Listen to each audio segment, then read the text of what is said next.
This is the tragic story of Claudia Huber, a woman who loved the untamed wilderness of the Yukon. Alongside her husband, Claudia was running a small tourism business from their cozy cabin deep in the forest. But what began as another calm day in the Yukon turned into a nightmare when Claudia came face to face with one of the wild's most dangerous predators, a grizzly bear. How did this peaceful life in the wilderness take such a horrifying turn, leading to a devastating loss? Claudia Huber was originally from Switzerland, but she moved to the Yukon in Canada with her husband, Matthias Liniger, to live a quiet, adventurous life in the wilderness. They ran an outfitting business helping tourists experience the beautiful and rugged landscapes of the Yukon. Claudia loved the outdoors and enjoyed the peace that came with living far from city life. She and Matthias were no strangers to the dangers of the wilderness. In 2014, Claudia and Matthias had already been living in the Yukon for a few years and had recently become Canadian citizens. They were proud of their new home and had learned to handle the challenges of living in such a remote place.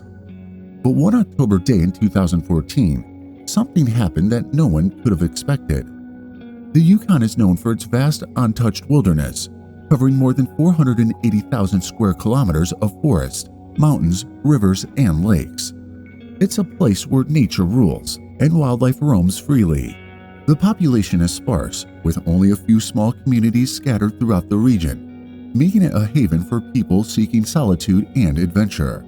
Their home was a cozy hand-built log cabin nestled deep in the forest, far from the nearest town. Surrounded by tall trees and rolling hills, it was the perfect place for those who loved the peace and quiet of the great outdoors. The cabin itself was simple but comfortable, designed to withstand the harsh Yukon winters, with a wood-burning stove for heat and sturdy walls to keep the elements at bay. Living in such a remote place meant Claudia and Matthias had to be self-sufficient. There were no supermarkets or neighbors nearby. They relied on their own skills to survive, hunting for food, gathering firewood, and preparing for the long, cold winters. Their outfitting business also brought them into close contact with nature as they guided tourists and adventurers through the wilderness, helping them experience the beauty of the Yukon. But living in the Yukon also meant sharing the land with wildlife, especially bears. The territory is home to one of the largest populations of grizzly bears and black bears in North America, with an estimated 6,000 to 7,000 grizzlies and around 10,000 black bears. These bears usually avoid humans, but in rare cases they can become dangerous if they're hungry or feel threatened. For Claudia and Matthias, bears were part of everyday life. They had bear-proofed their cabin, making sure their food and garbage was sealed up and stored properly to avoid attracting any unwanted visitors. They kept a gun on hand, just in case they needed to defend themselves. Despite all these precautions, living in the Yukon meant always being aware of the dangers that came with living so close to nature. It was a quiet Saturday morning in October 2014, just another day in the remote Yukon nature. Claudia Huber was inside their cozy cabin, while her husband was outside doing chores. They were surrounded by the peace and quiet forest. Everything seemed peaceful until their dog began barking furiously, shattering the silence.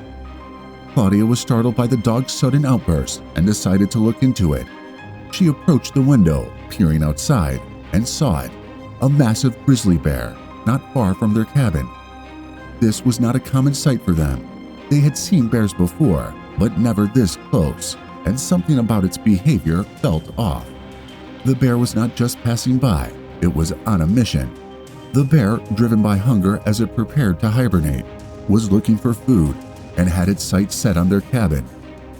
Claudia's heart raced as she watched the massive animal rear up on its hind legs, sniffing the air and approaching the cabin, drawn by the scent of the people inside.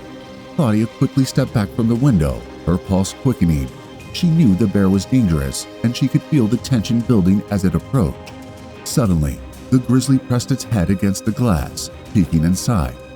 The weight and force of the bear were too much. The window cracked under the pressure, sending a jolt of fear through Claudia. She knew the glass wouldn't hold much longer, and then it happened. Before she could react, the bear crashed through the opening, its claws scraping against the wooden frame. Claudia felt a surge of panic. She dashed for the back door, flinging it open and sprinting outside as quickly as she could. But the bear was relentless. It was not just curious, it was hunting. When Claudia fled, the bear pursued her in full predator mode. As Claudia sprinted towards her SUV, her heart pounded in her chest. She could hear the bear's heavy footsteps thundering behind her. Reaching the vehicle, she got inside, slamming the door shut just in time. But the bear wasn't done. It charged at the car, nose pressed against the windows as it tried to get inside. Claudia could see the raw power of the animal as it climbed onto the roof, claws scratching and scraping, trying to find a way in. Meanwhile, Matthias had noticed the chaos unfolding and jumped into another vehicle nearby. He blared the horn, hoping to scare the bear away. The loud noise startled the grizzly, and for a brief moment it hesitated, then ran off into the trees. Thinking the danger had passed, Claudia made a dash for Matthias's car, but just as she reached it, the bear reappeared, charging at her with terrifying speed. Claudia Huber tried to play dead. However, that approach turned out to be the wrong decision when dealing with a predatory bear. Matthias normally knew that playing dead wasn't the right move in this situation, but in the heat of the moment, he panicked and told Claudia to lie down. He described how he was screaming and yelling while Claudia seemed to be in shock. Before she could react, the bear knocked her to the ground, sinking its powerful jaws into her leg. It began dragging her into the woods, determined to claim its prey. Matthias, in a state of panic, raced inside the cabin to grab their gun. He could hear Claudia screaming in terror as she fought with all her strength to free herself from the bear's grip. Rushing outside, Matthias raised the gun and fired several shots at the bear, but the massive animal didn't flinch. It seemed completely unfazed by the gunfire. Desperate, Matthias fired again, finally hitting his target. The bear stumbled, then collapsed, mortally wounded. The terrifying attack was over, but the damage had been done. Claudia was gravely injured. Matthias quickly lifted her into the car and sped toward the nearest health center in Teslin, about 50 kilometers away. But despite his frantic efforts, Claudia's injuries were severe. By the time they reached the clinic, she was barely holding on, and within an hour of arriving, she passed away. Initially, investigators believed Huber was killed solely by the bear. However, another report revealed something different. Although Huber's injuries and torn clothing didn't initially show any signs of gunshot wound, the autopsy later found that she had been shot. When investigators revisited the scene, they found bullet fragments and damage to a tree branch, which indicated that a bullet had passed through it. Based on the position of the tree and where Huber's body was found, they concluded that the bullet, which ricocheted off the branch, was the true cause of her death. Liniger said he doesn't feel responsible for Huber's death, but he said it's overwhelming to learn he fired the shot that killed her. He said, "It was almost already too much what happened there, what I saw, what I heard." He said, "And now I have to somehow get over the fact, too, that a bullet killed her." A necropsy performed shortly after the tragic incident revealed that the grizzly bear was 38 years old and in poor condition, although it wasn't starving, as it still had fat reserves. Despite the horrific attack, Matthias Liniger had no anger towards the bear. In an interview with CBC, he said, "I'm not mad at the bear. Claudia and I knew where we lived, the wilderness, beautiful Yukon, and things are happening out there. It's important that people know that." Once in a while,